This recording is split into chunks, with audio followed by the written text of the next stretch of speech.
Hello students, class 11th accountancy chapter 4 accounting standard हमारा चल रहा है, जिसमें ऑब्जेक्टिव क्वेश्चन नंबर 25 तक हम लोगों ने सॉल्व कर लिया है। आज हम स्टार्ट करेंगे क्वेश्चन नंबर 26 और ये वीडियो आपका इस चैप्टर का लास्ट वीडियो है, जिसमें आपका टोटल नंबर ऑफ जो क्वेश्चन है इस चैप्टर में वो 31 है। तो आज इस वीडियो में हम टोटल क्वेश्चन जो 31 है वो कवर कर देंगे। इसके अलावा अगर आपको कोई प्रॉब्लम होता है तो आप उसको देख लोगे, प्रॉब्लम को इकट्ठा कर लोगे और फिर वो प्रॉब्लम आप हमको दोगे तो हम उसका जो है एक सेपरेट वीडियो बना देंगे। चलिए, तो क्वेश्चन नंबर 26 क्या कहता है। 25 तक हम लोगों ने कर लिया है। 26, under which section of the amended companies act 1956 it is required that the profit and loss account and balance sheet of a company shall comply companies accounting standards। तो इसमें से जो कंपनीज एक्ट, अभी तो कंपनीज एक्ट 2013 चल रहा है, इसके पहले जो कंपनीज एक्ट था वो था आपका कंपनीज एक्ट 1956। उसका किस सेक्शन को अमेंडमेंट किया गया, उसमें संशोधन किया गया और ये कहा गया संशोधन में कि जो अकाउंटिंग स्टैंडर्ड, जो कंपनी का profit and loss account and balance sheet जो प्रिपेयर होगा वो अकाउंटिंग स्टैंडर्ड के तहत होगा। ऐसा कौन सा सेक्शन को अमेंडमेंट किया गया, उसमें संशोधन किया गया कंपनीज एक्ट 1956 में, जिसके तहत ये बात कहा गया कि कंपनी का जो इनकम स्टेटमेंट है यानी प्रॉफिट एंड लॉस अकाउंट है और बैलेंस शीट है वो अकाउंटिंग स्टैंडर्ड के तहत प्रिपेयर करना होगा। तो इसका हम क्वेश्चन लिखेंगे नहीं, क्वेश्चन लंबा है आपका। ए है आपका सेक्शन 208 को अमेंड किया गया, संशोधन किया गया, 209 को, सी 211 और डी जो है आपका 212। तो करेक्ट ऑप्शन इसका याद रखिएगा, 211 आपका होगा। कंपनीज एक्ट 1956 सेक्शन 211 को अमेंड किया गया, जिसमें ये कहा गया कि अकाउंटिंग स्टैंडर्ड को फॉलो करना ज़रूरी है जब आप कंपनी के इनकम स्टेटमेंट यानी profit and loss and balance sheet को प्रिपेयर कर रहे हैं। तो क्वेश्चन नंबर 27 क्या कहता है। Accounting standard 2 is related to, अब आपको ये याद हो गया होगा कि अकाउंटिंग स्टैंडर्ड 2 जो है वो किससे रिलेटेड है।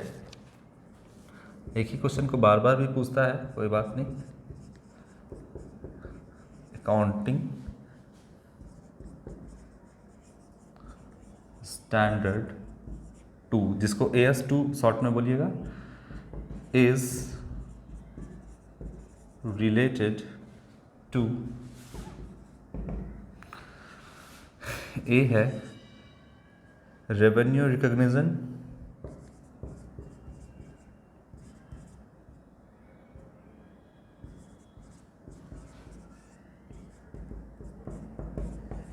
दूसरा है आपका option B valuation of inventory,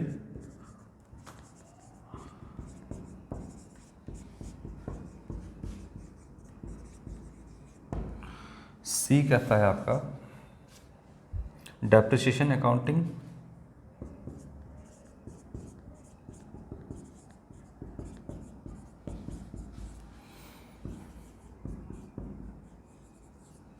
और डी नंबर है आपका लीज, पट्टे पर देना। चलिए,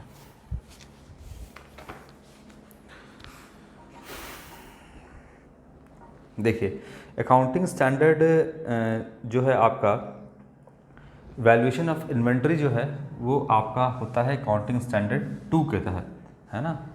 जो अकाउंटिंग स्टैंडर्ड 2 है वो उसके अंदर आता है वैल्यूएशन ऑफ आपका इन्वेंट्री।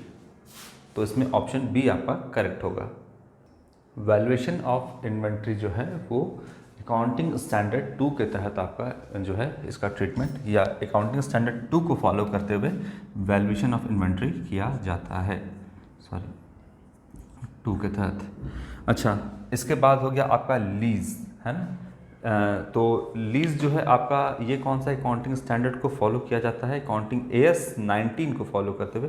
अकाउंटिंग जो है फॉर लीज जो है ये है आपका अकाउंटिंग स्टैंडर्ड 90, ठीक है। डेप्रिसिएशन AS 6 है, और रेवेन्यू रिकग्निशन है या रेवेन्यू आपका इनकम रिकग्निशन है, ये आपका होता है AS 9 के तहत, इनकम रिकग्निशन या रेवेन्यू रिकग्निशन।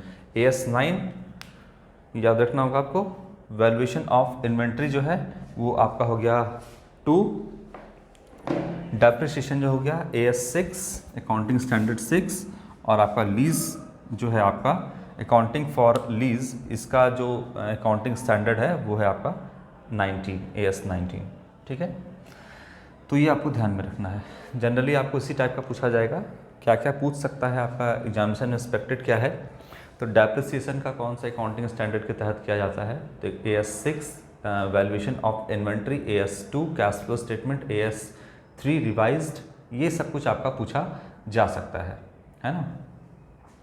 इसके बाद property plant and equipment AS 10, ये सब कुछ आपका आ सकता है, ये सबको ध्यान में रखिएगा। गुडविल यानी इंटेंजिबल एसेट AS 26, ये सब कुछ होगा, है ना। तो एक्सपेक्टेड ये है, बाकी आप सब कुछ को ध्यान से देखना ही पड़ेगा आपको, क्योंकि कहाँ से सवाल पूछ दे कोई नहीं जानता है ना। लेकिन जनरली इतना के बीच में रिपीट करता है, 27 के बाद 28।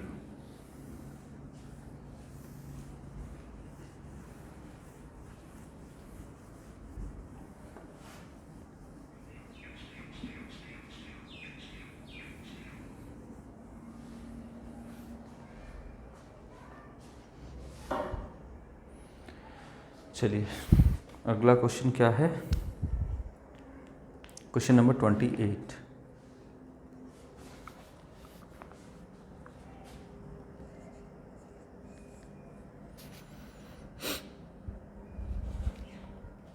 Until now, accounting standard have been issued by the Institute of Chartered Accountants of India, है ना। तो अब तक जो है वो कितना अकाउंटिंग स्टैंडर्ड जो है the institute of chartered accountant of India ने इशू किया है।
अब तक अकाउंटिंग स्टैंडर्ड जो है have been issued by the institute of chartered accountant of India. क्या हो गया इसका, ISA, the institute of chartered accountant of India, ICAI इसको बोलते हैं, है ना। The institute of chartered accountant of India जो है वो भारत वर्ष में जो अकाउंटेंट हैं उनको टाइम टू टाइम गाइडलाइन करता है, टाइम टू टाइम जो है अकाउंटिंग स्टैंडर्ड को इशू करता है कि भारत में जितने अकाउंटेंट काम कर रहे हैं वो किस तरीके से काम करेंगे। तो उसके लिए the institute of chartered accountant of India जो है वो टाइम टू टाइम अकाउंटेंट को गाइड करता है ना। वो अकाउंटिंग स्टैंडर्ड को इशू भी करता है। तो अभी तक कितना इशू कर दिया है आपका, टोटल 32। ये बहुत सारा अकाउंटिंग स्टैंडर्ड अभी भी पाइपलाइन में है, मतलब उनको ज़रूरत पड़ेगी तो और भी अकाउंटिंग स्टैंडर्ड को इशू किया जाएगा। दी इंटरनेशनल अकाउंटिंग स्टैंडर्ड कमिटी जो आपका 29 जून 1973 को स्टैब्लिश किया गया था, वो वर्ल्ड वाइड लेवल पे अकाउंटिंग स्टैंडर्ड को डेवलप करते हैं। उसके उसी के अंदर आपका जो दो आते हैं आपके, the institute of chartered accountant of India, ये भी उसके मेंबर हैं, और the institute of cost and work accountant of India, दो उसके अंदर आते हैं। और the institute of chartered accountant of India जो है वो time to time guideline provide करता है, और टाइम टू टाइम जो है वो अकाउंटिंग स्टैंडर्ड को भी इशू करता है। ठीक है, चलिए इतना ठीक है। तो 32 जो है आपका यहाँ पर वो अभी के लिए करेक्ट है ना, अब तक के लिए। तो अभी जो आपका एग्जामिनेशन में आएगा उसमें आप 32 टिक करेंगे, फिर इसमें और भी बढ़ेगा इसका संख्या, तो बुक में उसका जो है उसको अपडेट कर दिया जाएगा आपको। 29 के बाद 28 के बाद 29 है आपका।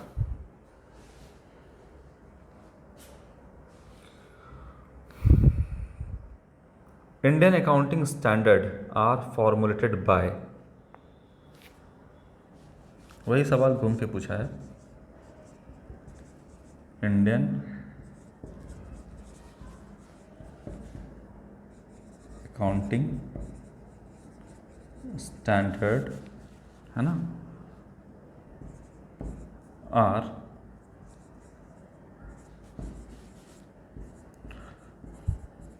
formulated by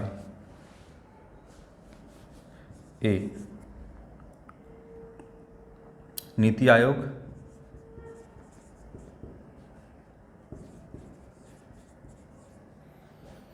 B, companies act,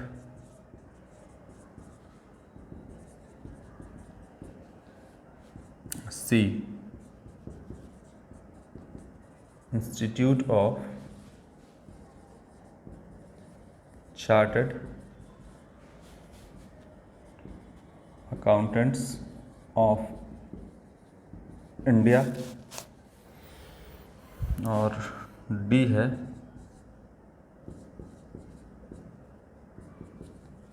central government.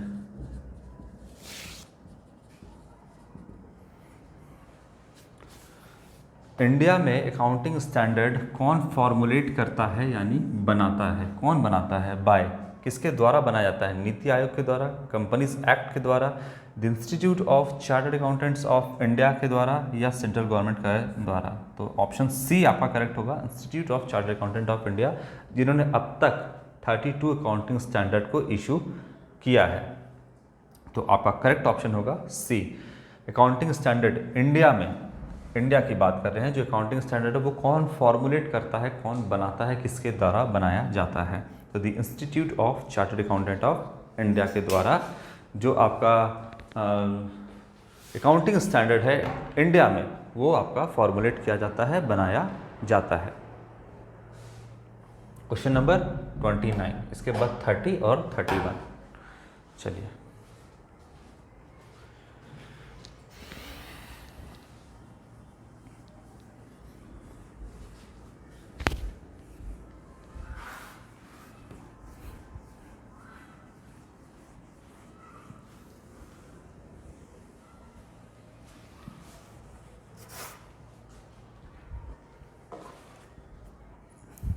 IFRS are rule based accounting, principle based accounting, standard, partially A and B,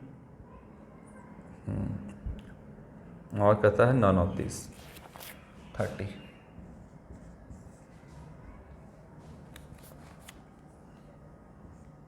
IFRS are full form आपको बताना होगा। ए,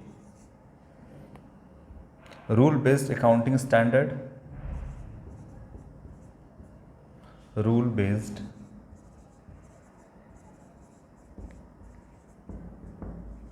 अकाउंटिंग स्टैंडर्ड,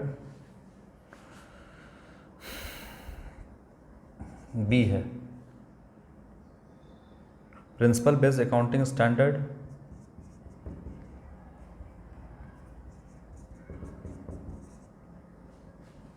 या प्रिंसिपल बेस्ड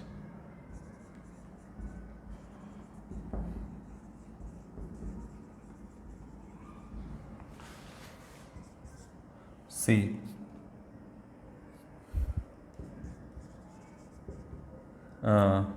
सी कहता है आपका बोथ, नहीं, पार्शली ए एंड बी, और D कहता है none of this.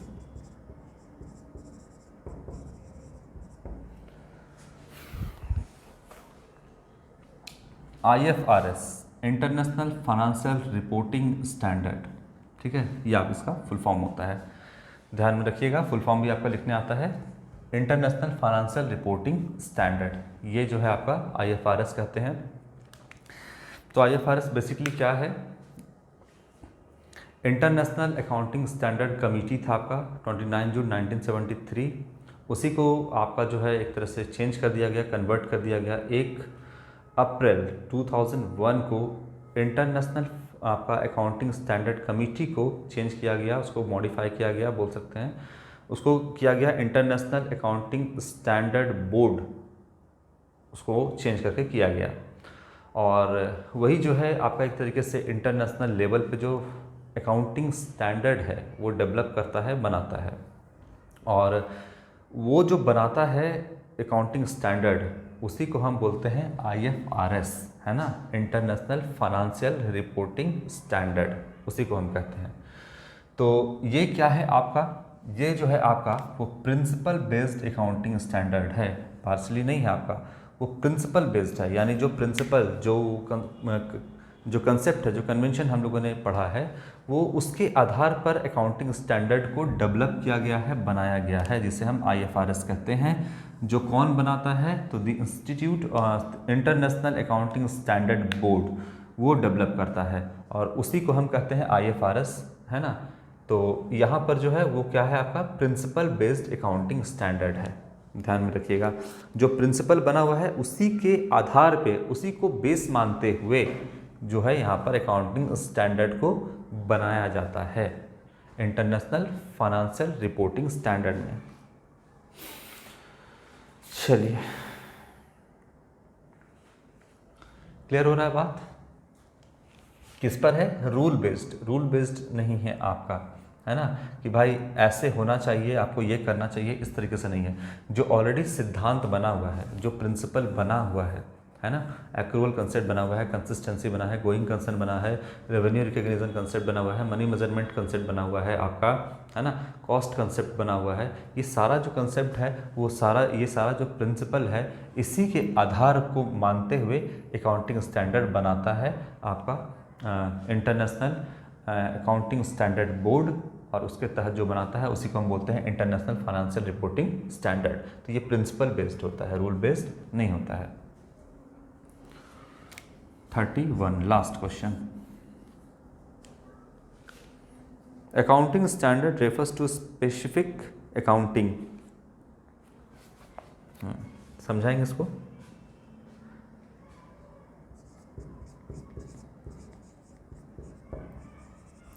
Accounting standards refers to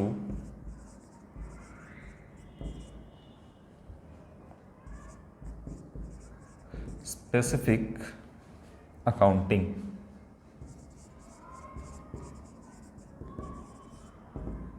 A. Principles यानी सिद्धांत। B. Method of applying those principles. Methods of applying those principles. B, C, both, A and B, और D कहता है none of these। तो इसका जो करेक्ट ऑप्शन होगा वो है आपका C, both. Accounting standard refers to specific accounting, जो अकाउंटिंग स्टैंडर्ड है वो क्या बताता है? एक तरीके से लेखांकन मानकों से से विशिष्ट लेखांकन से है, विशिष्ट लेखांकन से है। तो क्या इसमें मतलब अकाउंटिंग स्टैंडर्ड जो है बेसिकली इसका स्पेसिफिक पर्पस क्या है, क्या करता है ये? तो ये आपका एक तो प्रिंसिपल बताता है कि किस प्रिंसिपल से आपको काम करना है। अकाउंटिंग स्टैंडर्ड क्या बोलता है? बहुत सारे प्रिंसिपल है, बहुत सारा टेक्निक है, बहुत सारा मेथड है, तो वो बोलता है कि किस प्रिंसिपल के थ्रू आपको काम करना है, साफ साफ बता देता है कि ये आपका प्रिंसिपल, इसमें इसके थ्रू आपको काम करना है, इसके अलावा आपको कोई दूसरा प्रिंसिपल मेथड आपको अप्लाई नहीं करना है। वो साफ साफ बता देगा उसमें, वो जो बताया है वही करना है। तो एक तो आपका प्रिंसिपल हो गया, और ये भी बताएगा कि methods of applying those principle, वो प्रिंसिपल को किस तरीके से अप्लाई करना है, ये भी अकाउंटिंग स्टैंडर्ड बताएगा। बोले ना अकाउंटिंग स्टैंडर्ड को बेसिकली लाया क्यों गया है?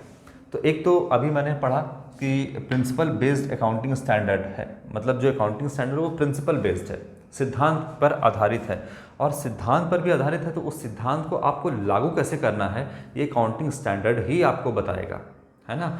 क्योंकि देखिए आपका जो बहुत सारा अकाउंटिंग जो है कंसेप्ट है, प्रिंसिपल बना हुआ है, मेथड्स है आपका इसके अंदर, अब कन्फ्यूज़न क्रिएट नहीं करना है, इसीलिए तो अकाउंटिंग स्टैंडर्ड बनाया गया है कि आपको हम साफ साफ बता देंगे कि करना क्या है, कोई लटपट की बात यहाँ पर नहीं।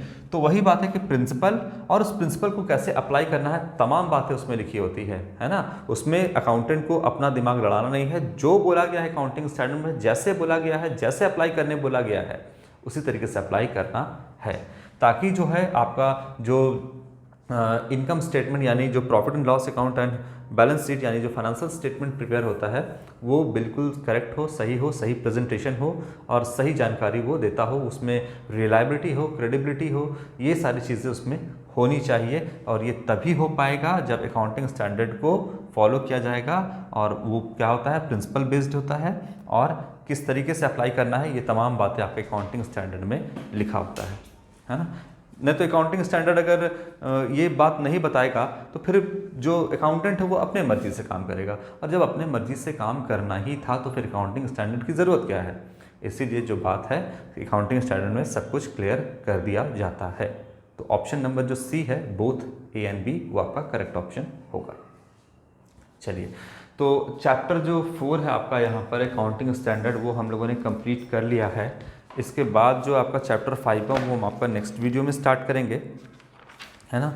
क्या है आपका, बहुत छोटा सा है, 4 ही क्वेश्चन इसमें, 3 ही क्वेश्चन दिया हुआ है, कोई बात नहीं, इसको हम एक साथ सारा करेंगे। तो इसका चैप्टर 5 जो है वो है, छोटा सा दिया हुआ है, इंडियन अकाउंटिंग स्टैंडर्ड इसमें दिया हुआ है, जो कि हम लगता है ऑलरेडी इसमें सब कुछ पढ़ चुके हैं, इसमें कोई दिक्कत वाली बात नहीं है आपका। तो ये आपका चैप्टर 5 हो गया। फिर चैप्टर 6 है process and bases of accounting, है ना, तो ये करेंगे फिर आपका। चलिए लाइन बाय लाइन हम करते जाएंगे सारा।